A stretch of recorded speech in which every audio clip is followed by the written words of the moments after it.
Hello, hello. Just getting all set up here. Would love for this to work today.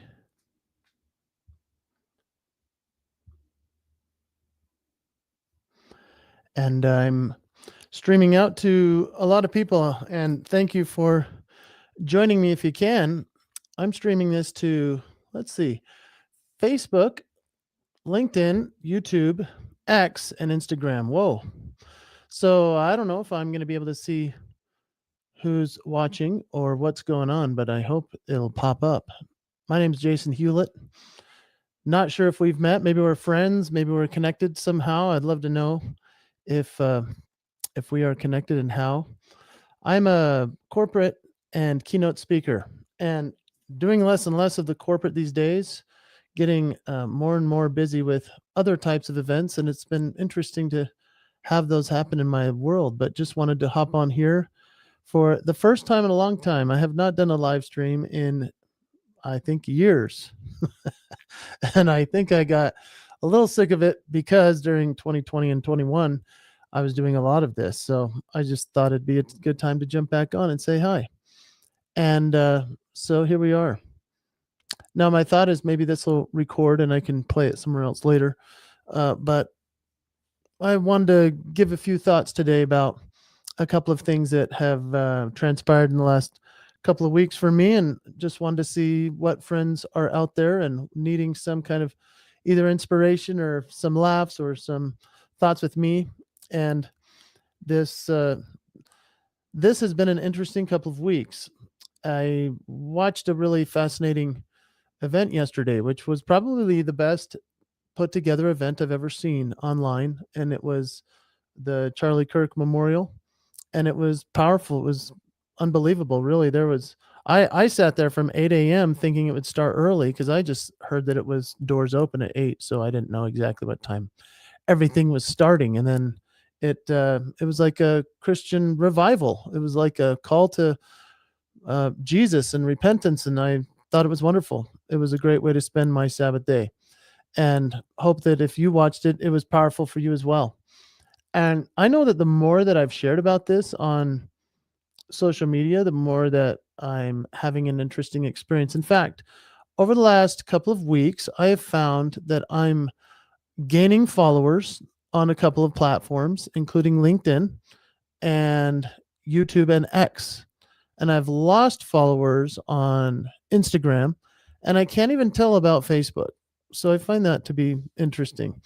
But I'm gaining followers on TikTok as well. So that's cool. And I'm just excited about the idea that I can talk to more people in this type of setting. And like I say, it's been too long since I've done something like this. So here we are. So here's my thought today. I was really inspired by what I heard and saw on the Charlie Kirk Memorial. I'd love to know what you think. Was it something you watched? It seemed like every single program in the world was broadcasting it, so that was interesting. And I know that there were people that our family interacted with that were upset that we want to watch it. And I find that too bad because that's a memorial for somebody. And, a lot of our leaders were there and participating. So that's interesting. That's a little discouraging, obviously. But what were your thoughts? What did you think? I know I sat there and listened to what somebody did in 31 years of life. It made me question if I have accomplished anything at all. I know that's not the intention, right? It's hard to not compare ourselves to somebody, but man, this guy did a lot of good, a lot of moving and shaking, and made a lot of people think different. I know that it actually helped me think a bit more about my own personal spirituality, like if I'm really all in or not. I mean, I go to church every week and I read my scriptures. Got my Bible here. In fact, this is a really cool Bible I got from a friend of mine. His name is Alan Roberts, and Alan gave this to me because it's the John Maxwell Leadership Bible. So it actually has all these cool leadership principles in there. Maybe I'll share some thoughts there. But, it actually made me think about that I've done some things. I've written books, performed on stages, done some cool things in life, and yet started a movement? No. Um, really had that much impact? No. And I don't think that was the point. I think it was more like, what are you doing each day to make a difference and to keep the promise? I like to talk about that stuff. If you've ever followed me, you know that I talk about promises are greater than goals. And I like to say, why set a goal and you can make a promise? Some people don't like that phrase, and I'm okay with that.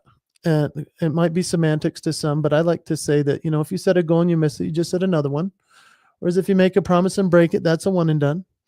So what are your promises versus your goals? Goals are particulars, where promises are proclamations. So let's say I have a goal that I'm going to go to the gym every single day, no matter what. That's my goal.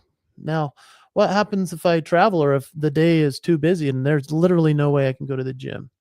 Well, luckily I make a promise, and that's my health proclamation, if you will. So I promise that I'm going to be healthy in every situation. Now that's possible. I can reach that every day. I can just choose better food. I can jump down, do some push-ups. I can go for a walk. I may not get the gym, which is a goal, but I will be healthy because that's a promise. So that's the distinction. That's the difference. And I was thinking about my promises yesterday as I watched those great speakers and as I watched people that knew Charlie really well. And I was blown away by some of the things I heard about him in terms of the fact that he would wake up in the morning and send a text to random people, his friends all around, a Bible verse to get them started with the day. That's not something I do. Whether it's opening the Bible and reading right away, or if I'm just consumed immediately by emails and texts and social media and all this stuff, those are good things in mediation, but also they can be quite hampering on your life and your enjoyment.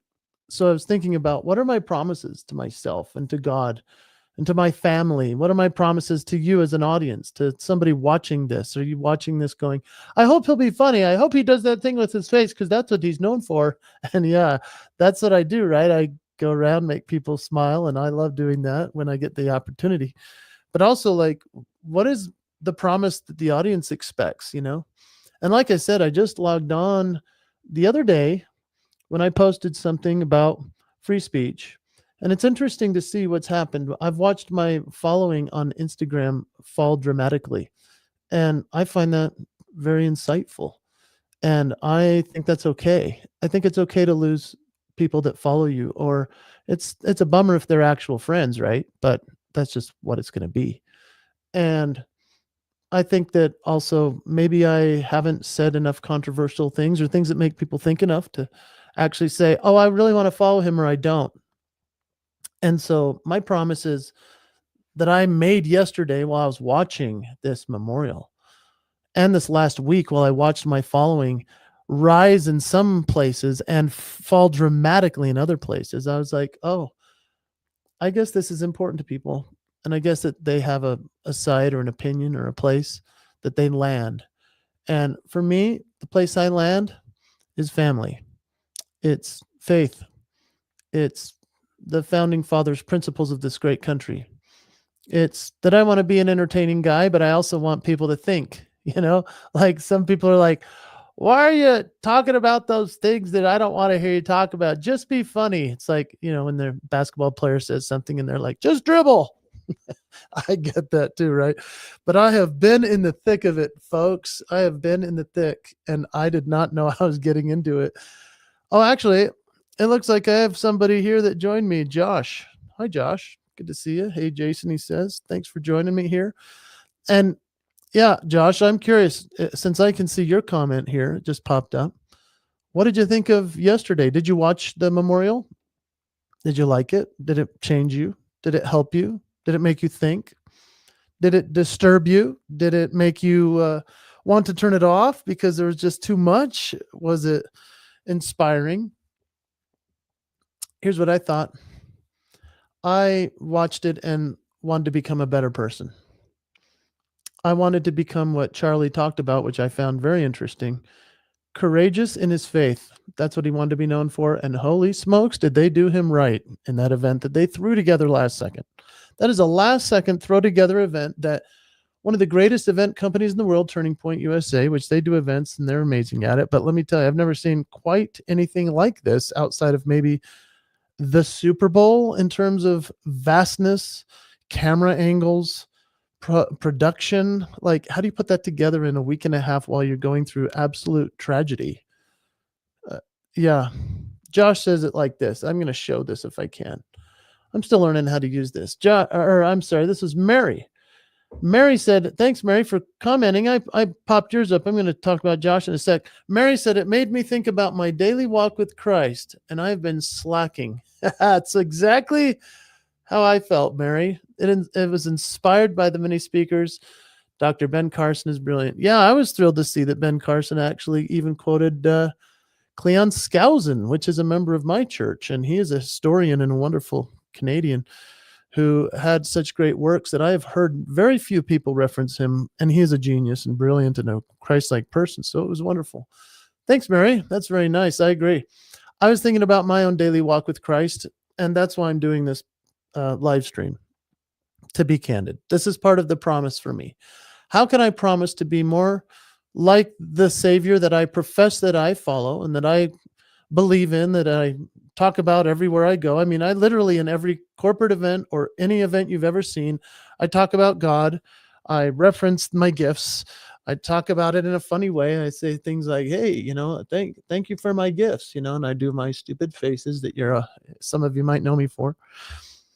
And that's how I share it. But I also believe that we have a light to shine. And I like to say that my mom told me that I have a light to shine, so I need to shine it. And as a kid, I found out that I could hide it under a bushel or I could put it on a hill.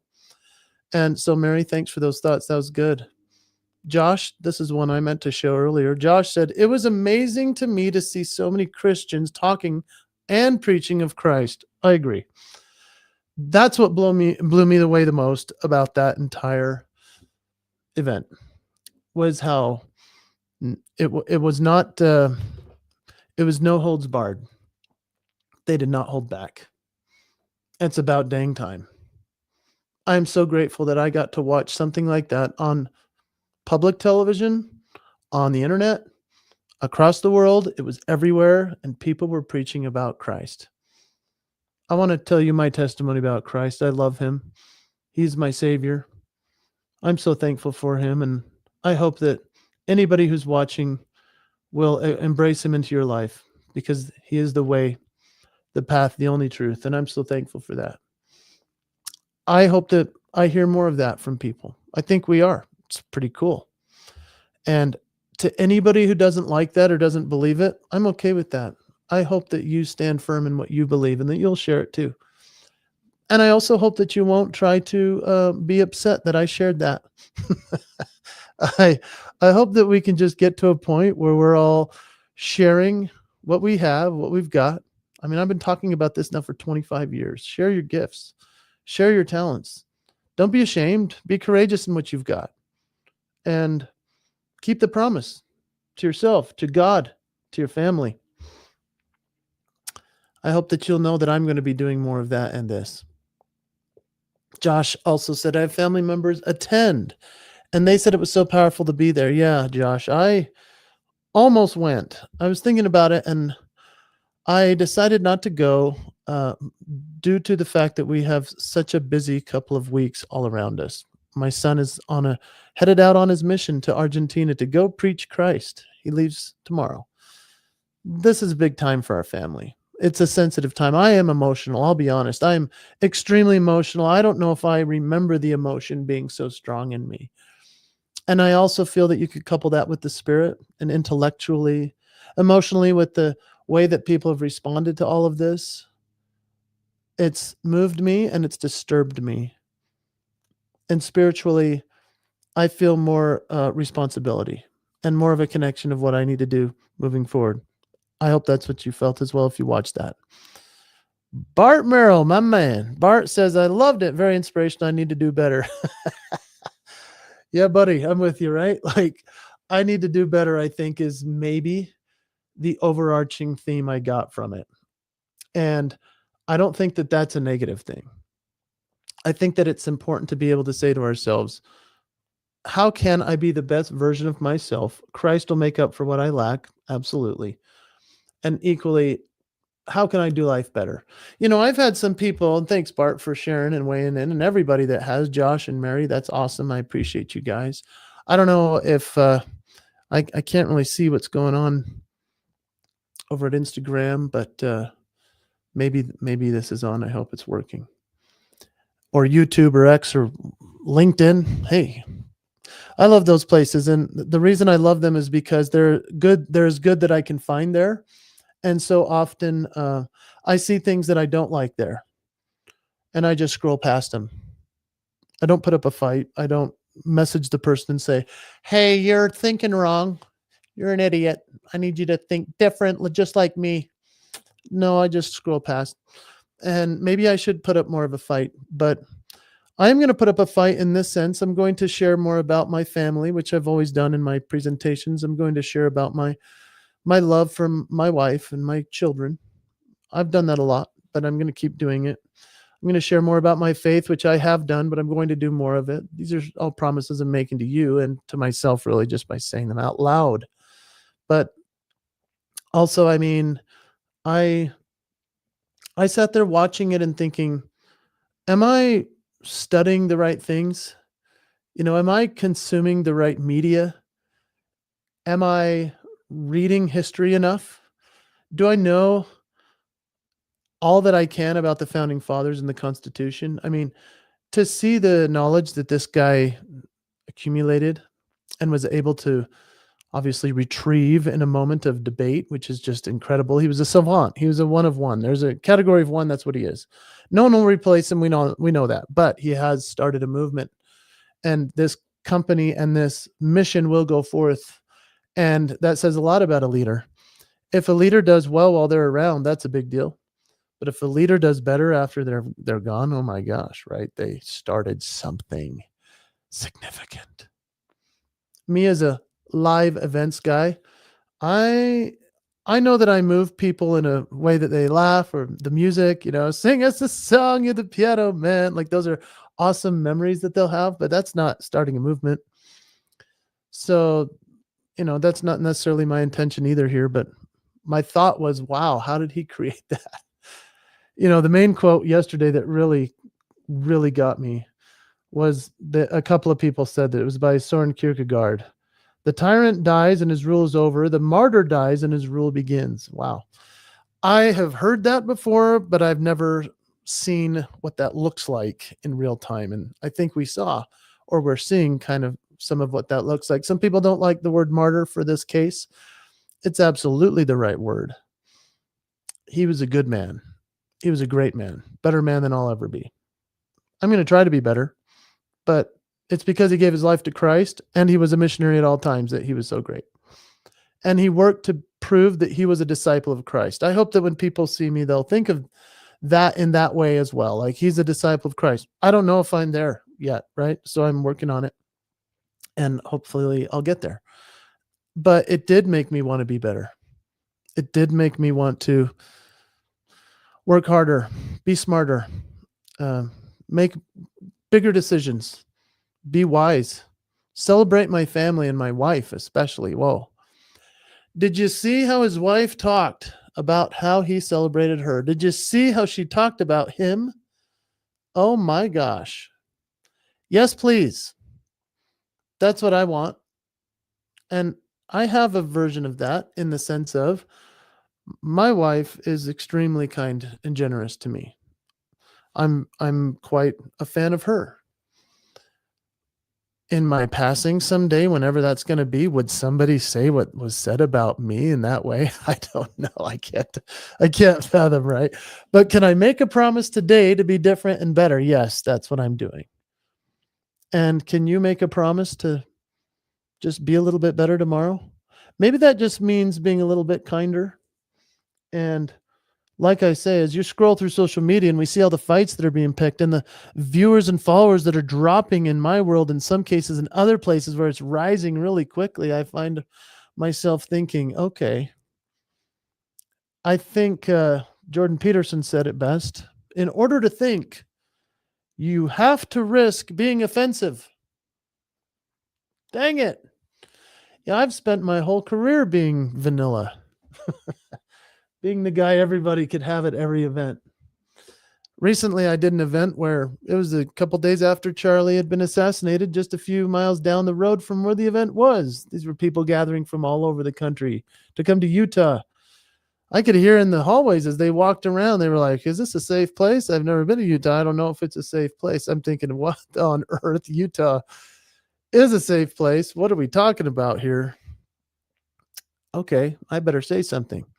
So I threw in some of my slides about Charlie Kirk, and he was I considered him a friend. I mean, we weren't best friends. Like, I knew him.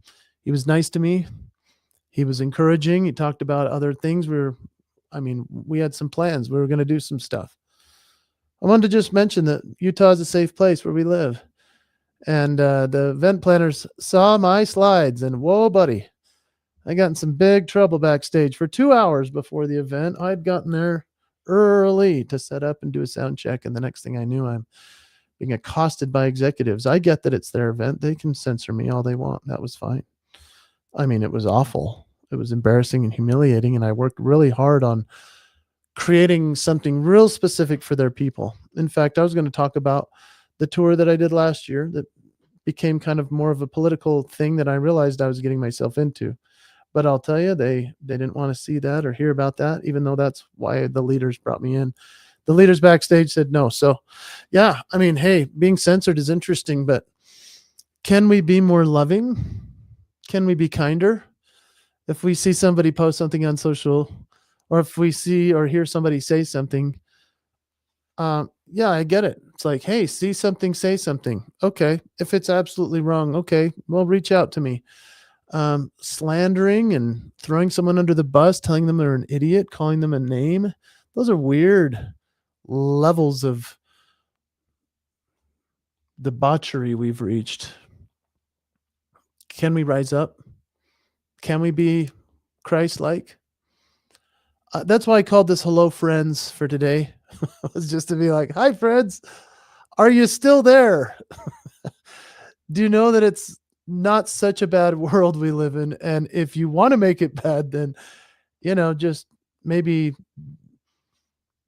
stop talking, stop listening.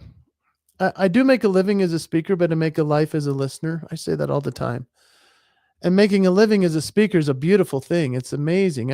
I mean, I get the craziest opportunities that any human could ever hope for. And equally, because I've listened so much through my life to what people need and are concerned about, and life is difficult and what is to be celebrated.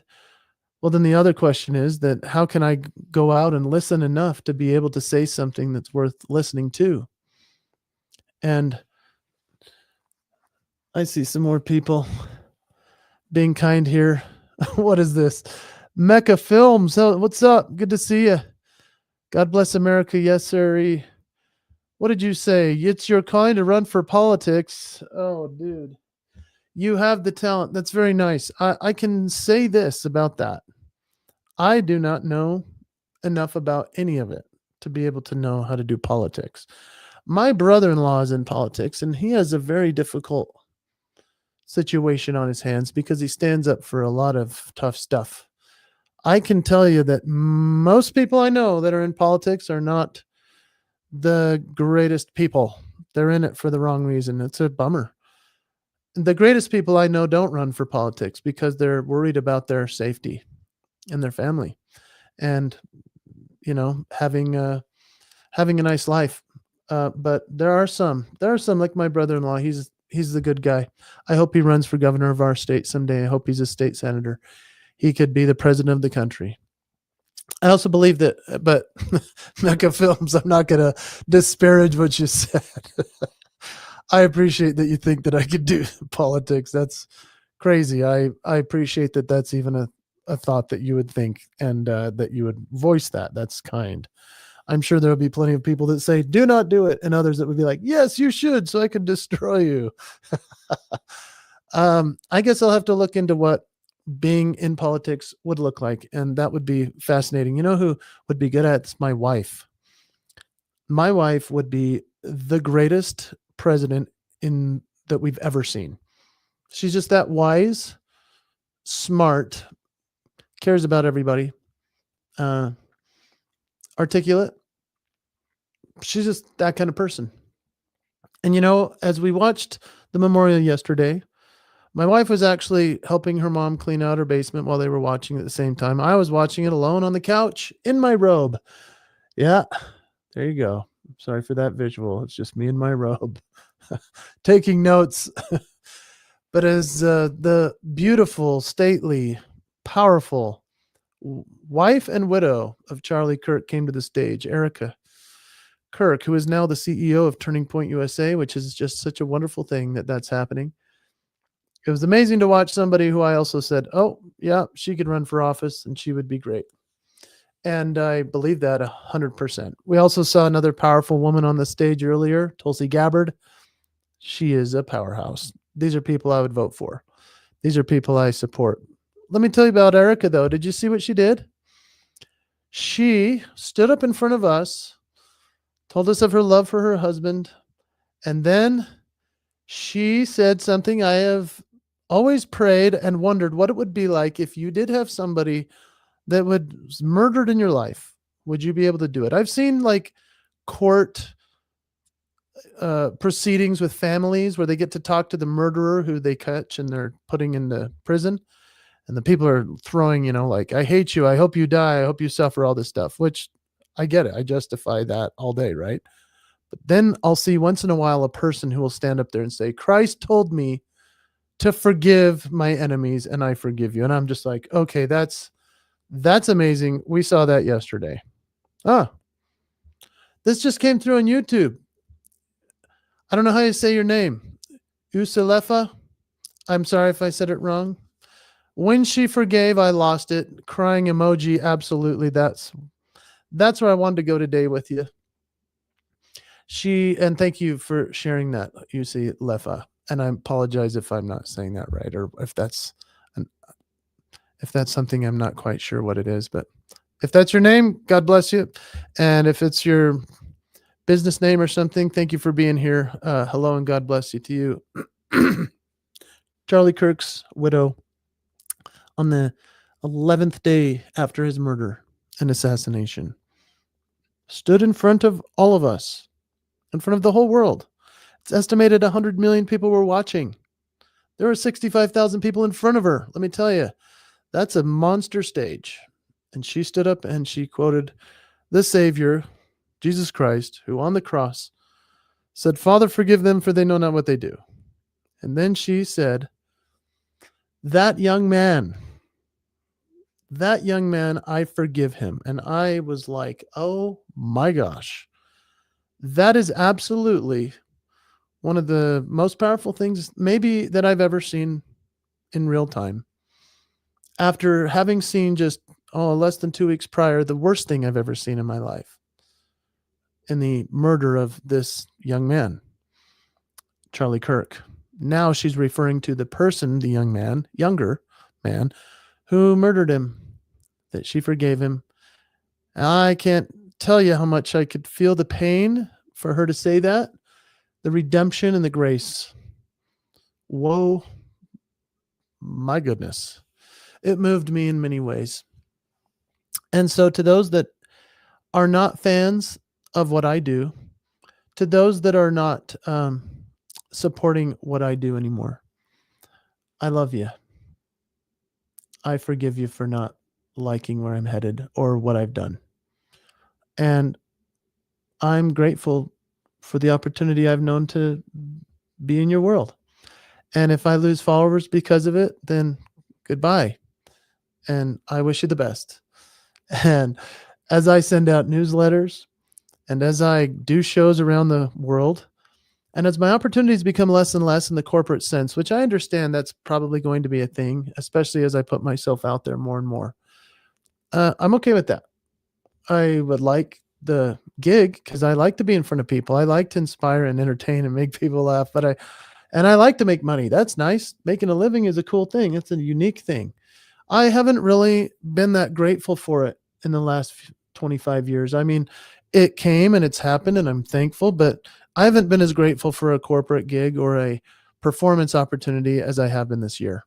Because in 2024, after being a part of the Tucker Carlson tour, where I met Charlie Kirk, where he was so kind to me after I opened for Trump, where I then said Trump was somebody I supported, and then the world lost their collective mind. Well, I can tell you this. I lost a lot of work. It is what it is. And then I think about Charlie's favorite Bible scripture. Here it is. For those of you that don't know it, this is a Bible. This is a big, gigantic book of great writings. I need to read it more. But I'm going to read it today right in front of you. And I'm going to read one of Charlie's favorites. You ready? Romans 8. Paul. If I recall, I think Paul wrote most of this. Yeah. Paul 8:28. If you want to turn there with me, 828 page on here. It's page 1363. Wow. 1,300 pages, but that's because it's the John Maxwell Leadership Bible with all these cool quotes in here.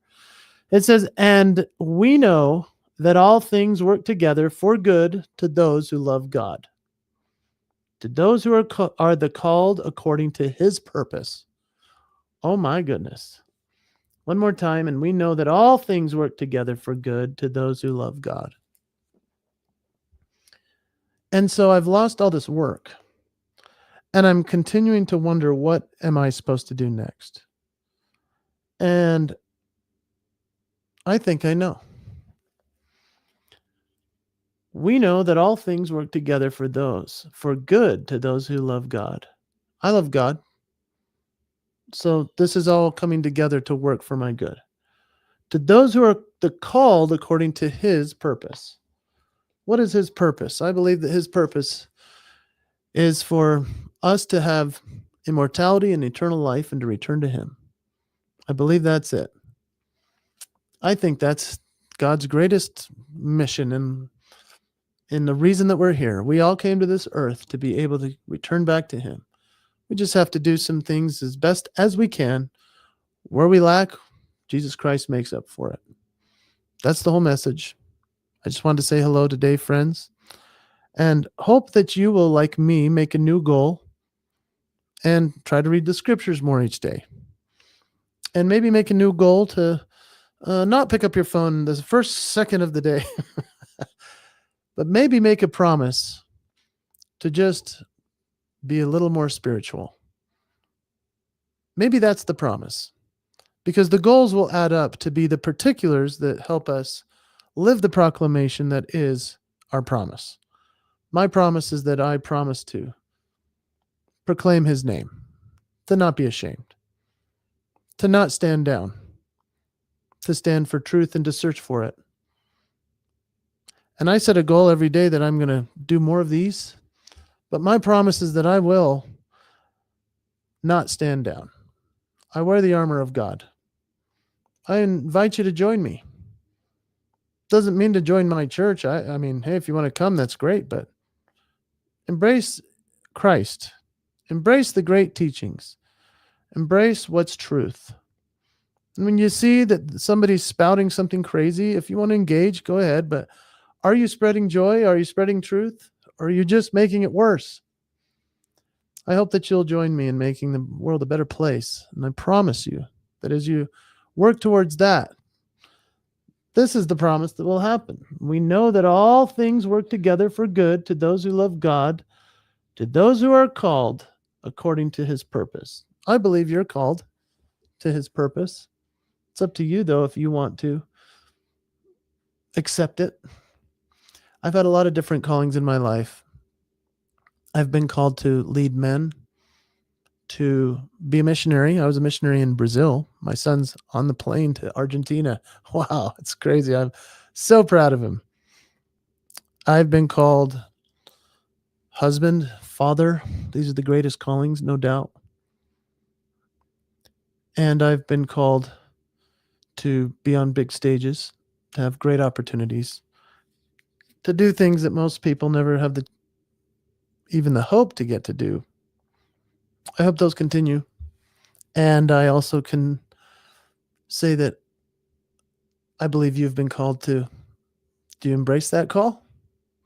Or do you just think, nah, I don't want to lose any followers and friends. I don't want to ruffle any feathers. uh, I know how that feels.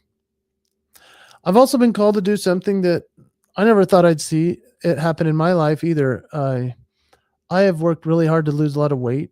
I've worked really hard to get back on my feet after breaking my leg in a violent way a few years ago. And if anything, I now have a way to sustain my health and to sustain my life. This sign behind me, Cardio Miracle, my dad founded that company. It's a health supplement company. You ought to look into it. If you're feeling pain in your heart, I believe that this can help you. It's a spiritual product as well as a supplement that's for health. But it's helped me to be able to recover quicker from my workouts. It's helped me with climbing mountains to getting to the top, accomplishing my goals. What are your goals? Hey, I keep the promise that I want to be healthy, so I go out on a walk every day and I drink this stuff, Cardio Miracle, every day. Go check out cardiomiracle.com. If there's anybody that sponsors something like this, it would be them, because at this point I got to work with my dad and my brother and a lot of great people, and we put together this great product. So I hope that you'll check it out. It's changed my life, and we sponsor all kinds of important events, and we also have helped a million lives already to get off their blood pressure medication. I mean, if you don't know what's going on with the health scare and crisis here in America, it is time to truly wake up to that. I hope that you'll check it out and honestly, I hope that you'll jump aboard with it. Hey, it looks like Mecca Films is still here with me. They said best drink ever. Nitric oxide is what my body needed this whole time. All right on. Thank you very much. I'll tell you what Mecca Films means. When you drink Cardio Miracle, it creates nitric oxide, which is a miracle molecule in your body. It relaxes the blood vessels to allow for greater blood flow. If you work out, you know that before a workout, you take a pre-workout. It's probably filled with caffeine, probably something to pump you up. That's awesome. But what if you did it without the caffeine? What if you did it in a natural flow state with the bioavailable delivery that only Cardio Miracle can, to flood your arteries with all the goodness and nutrients that you need through arginine and citrulline? Those are the amino acids you need. And when they combine with what Cardio Miracle delivers, nitric oxide will change the way you do a workout, the way you climb a mountain, the way you sprint, the way you ride your bike, do Orange Theory. Whatever you do for your workout, it's going to be the best you've ever seen. And then you can take it when you're done as well. It will help to repair those muscles you've torn and that you've worked so hard to build. It's just a fascinating thing. That's just for the workout person. Now think about the person who has not cared about their health. Think about your parents. Think about your family that's got surgery on their hips and their knees and their body and they're falling apart. You need blood flow to those areas or else you're not going to recover. I'm so sad for the people that I know that have refused to even try this product. There's a 60-day money-back guarantee. We have a less than 1% that have ever sent it back because they cannot deny the value and the benefits. Thanks, Mecca Films. That's very cool. It is a great drink. I just hope that you all know that I appreciate you watching, and on a vast level, thank you to the many that have joined. It looks like I have some eyeballs here today, but on a personal level, I hope you know that I'm proud of you. I'm happy for you.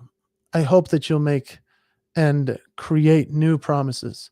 I hope that after what we saw this last 2 weeks, that it is up to you to make this world a better place. It's your promise.